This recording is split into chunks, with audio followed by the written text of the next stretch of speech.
I spent months planning the perfect 40th birthday for my husband. I rented a cabin, flew in his childhood friends, and made a custom video of our life together. But when I walked into the bedroom that night, he wasn't alone. The woman looked at me and said, "Oh, he told me you two were separated." He just looked away. I didn't cry. I went back downstairs and played the video anyway. Every guest watched in silence. Then I turned to him and said, "This is the last memory you'll ever have of me. My name's Rachel. I live in Spokane, Washington. I'm 41. This started last year. I'd been married to Mark for 12 years. 2 kids. Mortgage. PTA meetings. Weekend barbecues. The kind of life that looks stable from the outside. I used to think it was. Mark turned 40 in October. He'd been dropping hints for months, talking about how he missed his friends from Missoula, how fast time was moving, how it would be cool to do something different for his birthday this year. So I decided to go all in. I made it my mission to give him the best birthday of his life. I found a cabin in Priest Lake, Idaho. Not just a cabin, this place was gorgeous. 3 floors, 6 bedrooms, private dock, lake view, wraparound deck, hot tub. I put the deposit down in June. Took a big chunk out of my savings. Didn't tell him. Wanted it to be a surprise. Then I started reaching out to people. I tracked down his old best friends, Chris, Nate, and Sam. These guys were part of his childhood. I flew them in from Montana and Oregon. I covered their flights and rental cars. I even booked an extra night so they could hang out longer. I knew that mattered to him. I got in touch with Leah, his high school girlfriend. That one was tricky. She's married now with kids, but we'd met once before and got along. I made sure it was okay with her husband. It was. She said she thought it was sweet. I organized everything. Food, drinks, music. I hired a local chef to come for one night and cook a full dinner for the group. I made matching sweatshirts that said Mark's Big 4-0 Bash with a graphic of a mountain and beers clinking. But the video, that was the real gift. I spent over 40 hours putting it together. I dug through old footage, photos, emails. Clips from our wedding. Videos of him holding our kids in the hospital. Our dog when she was still alive. Christmas mornings. Beach trips. Just us, building a life. I recorded myself narrating it. Talking about how proud I was of him. How I'd do it all over again. How no matter what life threw at us, I always felt lucky to be his wife. It was emotional. Honest. And way more vulnerable than I usually get. That weekend in October, we drove to the cabin. I told him it was just us and the kids. When we pulled up and he saw his friends waiting on the porch, he looked shocked. Then happy. I mean really happy. Like the kind of happy I hadn't seen in years. The first night went perfect. Everyone was laughing, drinking, telling stories. Leah brought a photo album from high school. Sam got drunk and fell in the hot tub with his clothes on. It was exactly the vibe I was going for. Mark kept touching my back, kissing the top of my head. Telling people, "Can you believe she did all this?" I thought I nailed it. I thought I made him feel loved. Saturday night was the big dinner. Chef came at 5. Cooked us steaks, grilled asparagus, potatoes, salad with homemade vinaigrette. Everyone was in a good mood. I kept looking at Mark and thinking, he's gonna remember this for the rest of his life. After we ate, I told everyone, I made something. It's not professional, but it's from the heart. People got quiet. Mark smiled at me. "I'm gonna grab some wine," he said. Then he walked upstairs. 5 minutes passed. Then 10. I figured he was caught up, maybe checking on something, so I went to get him. I opened our bedroom door. And there he was. Lying on the bed. Shirt off. Next to a woman I'd never seen before. She was younger than me. Brown hair, long legs, wearing one of his old flannel shirts. Her mouth dropped open when she saw me. Then she said it. Calm.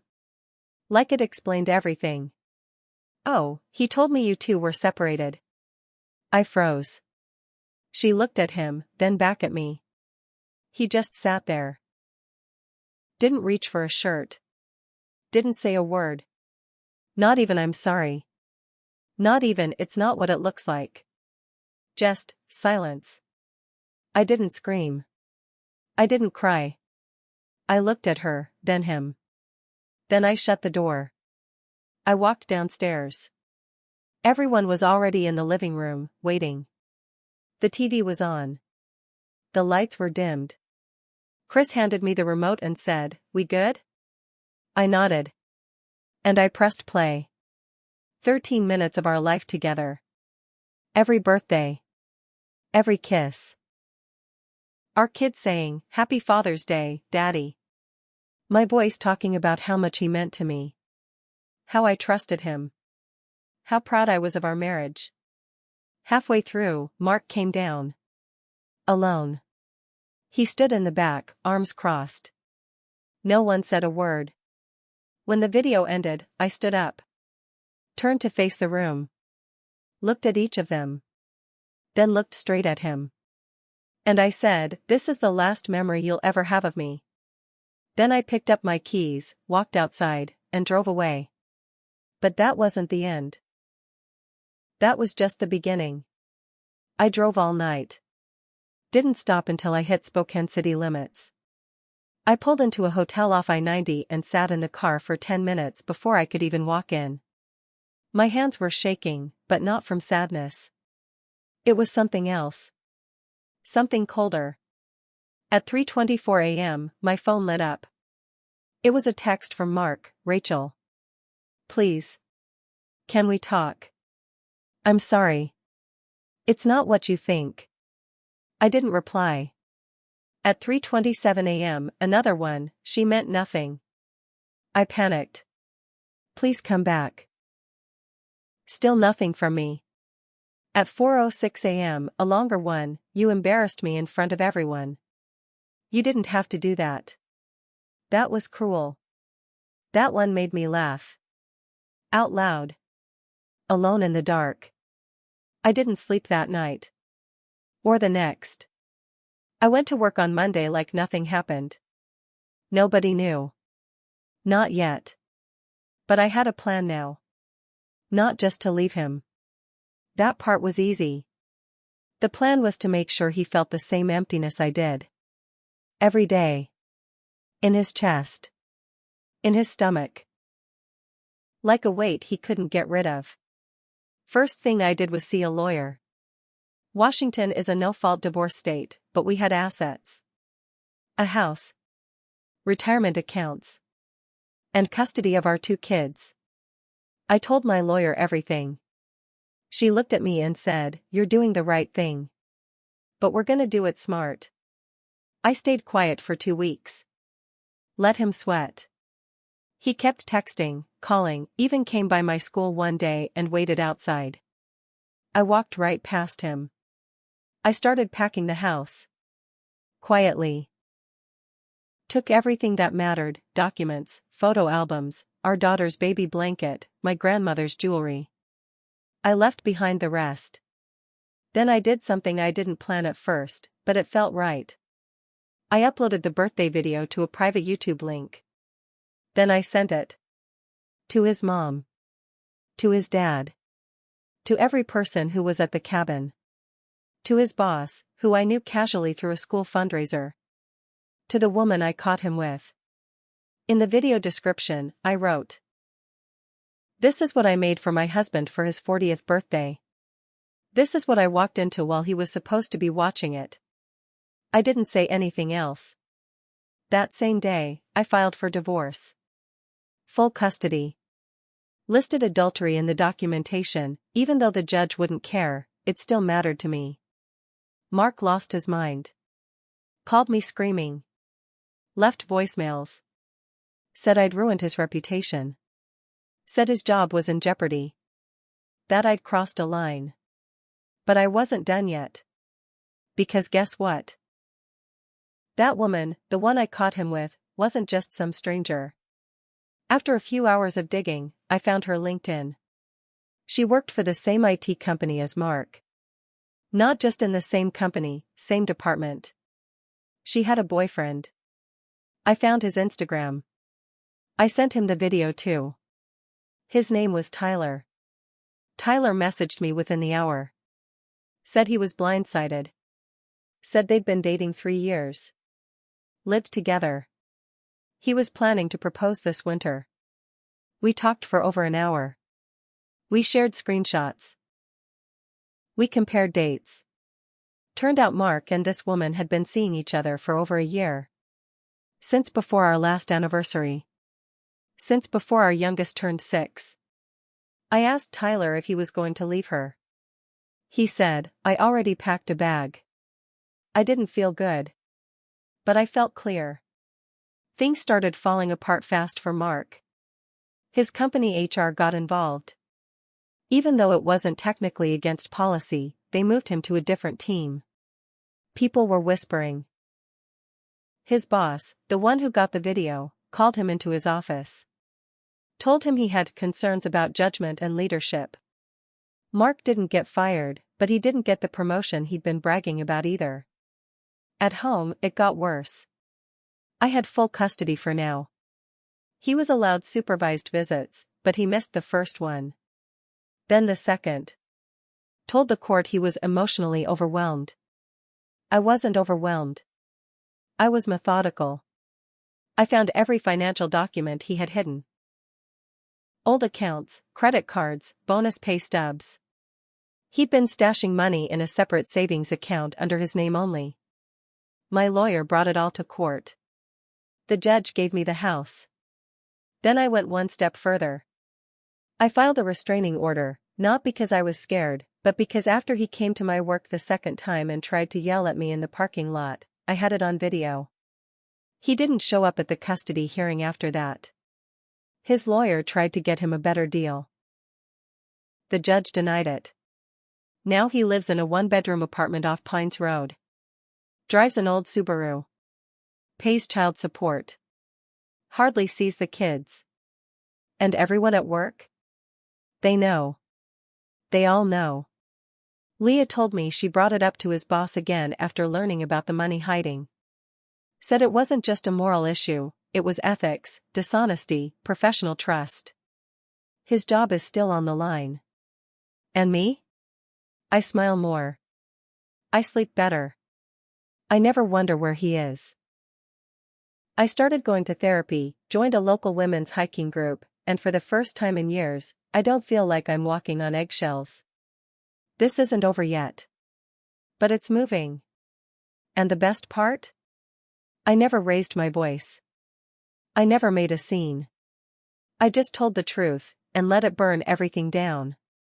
3 months after the divorce papers were filed, I thought it would quiet down. That maybe Mark would crawl back into whatever hole he dug for himself and leave me alone. I was wrong. He still had access to certain accounts, stuff I hadn't thought to lock down fast enough. One day, my bank flagged a failed login attempt. Then my email got weird. Password resets I didn't ask for. I called the bank, changed everything. But it didn't stop there. The real twist came one Tuesday morning. I was walking into work, sipping my coffee, when the school secretary flagged me down. Rachel, she said quietly, can you come into the office a sec? I figured it was a parent issue or one of my students acting up. I was not ready for what she handed me. A printed out email. It had been sent to the school principal, superintendent, and several other staff. No subject line. Just a message. Are you aware your employee Rachel has been using school time and equipment to run a smear campaign against her ex-husband? She has been harassing his coworkers, leaking private information, and coordinating with others to destroy his personal and professional life. Attached were screenshots. My own messages. My own words. But they were out of context, cherry-picked, edited, twisted. It made it look like I'd hacked into Mark's accounts, that I was stalking his coworkers, that I was threatening people. I was stunned. The principal looked uncomfortable. "We don't believe this came from a parent," he said carefully. "The language, it's too specific. Legal. Like someone trying to cover their own tracks." I sat there in silence. Then said, "I know who sent this."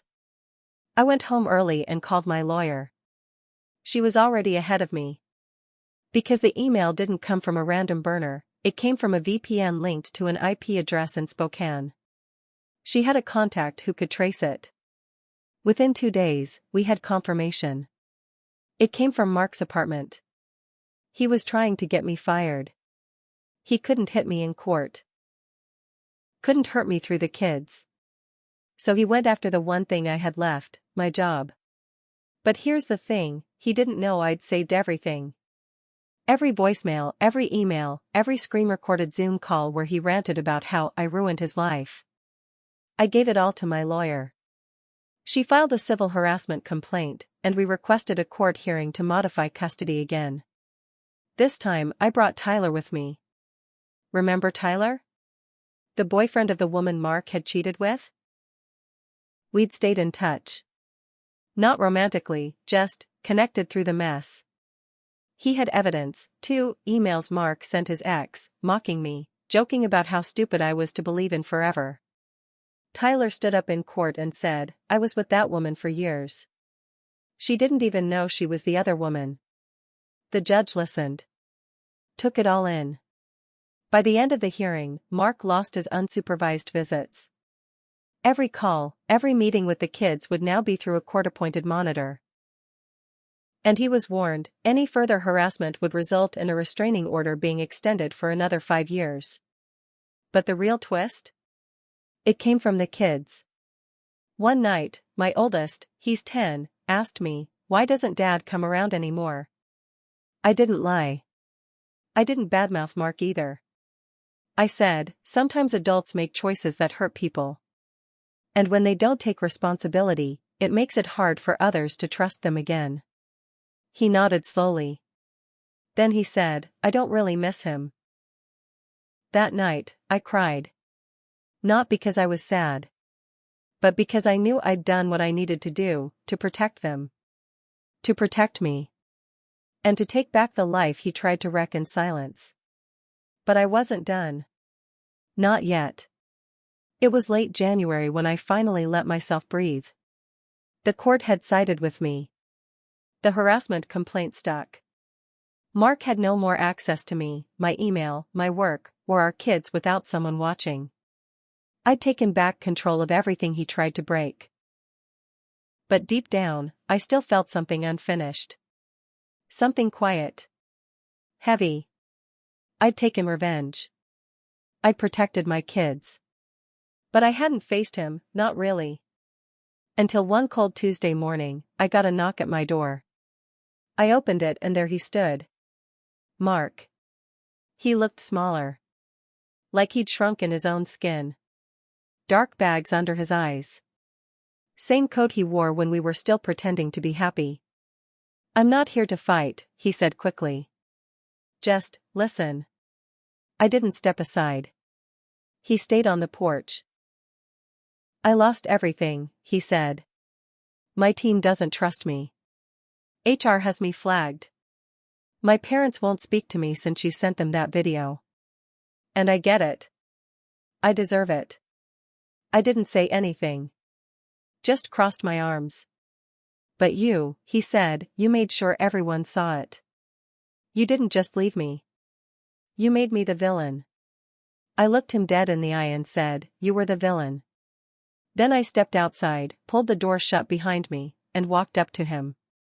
"No," I said. "You don't get to rewrite this. You cheated. You lied. You dragged a stranger into our bed during the party I threw for you. And you didn't even have the decency to look sorry when I walked in. You didn't care about me. Not then. Not later." He tried to speak, but I kept going. You sent fake emails to my job. You tried to make me look unstable. You tried to take my kids from me, Mark. You would have let me lose everything. And for what? Because I played a video that told the truth? He swallowed. His voice cracked. I was angry. You were caught. He looked away. I waited. Then said, I'm not a saint, Mark. I took that video and sent it everywhere. I made sure it burned your image down to the ground. I didn't do it because I was cruel. I did it because it was the only way to make sure you didn't crawl back into my life like nothing happened. I don't regret it. Not for 1 second. He nodded slowly. I just wanted to say sorry. You said it, I said. Now go. And he left. That was the last time I saw him face to face. But the story didn't end there. A few months later, Tyler and I met again. He asked me to join a podcast he was starting, interviewing people who'd survived betrayal, legal battles, emotional abuse. I said no at first. I didn't want to make it public again. Then I realized something. Mark already tried to control the story. I'd taken it back. Now it was mine to tell. The podcast blew up. People wrote in from everywhere. Some had worse stories. Some had similar ones. But the most common message was this: thank you for showing me I'm not crazy. I kept teaching. I kept hiking. I kept showing up for my kids. And somewhere in the middle of that, I let go of the last piece of anger. But not the memory. No. That I kept. Because that night at the cabin, when I pressed play on the video, when everyone turned toward the screen and saw the life I thought we had, that was real. He will never have that again. And I meant every word when I said it. This is the last memory you'll ever have of me. I didn't just walk out that night. I closed the door and never looked back.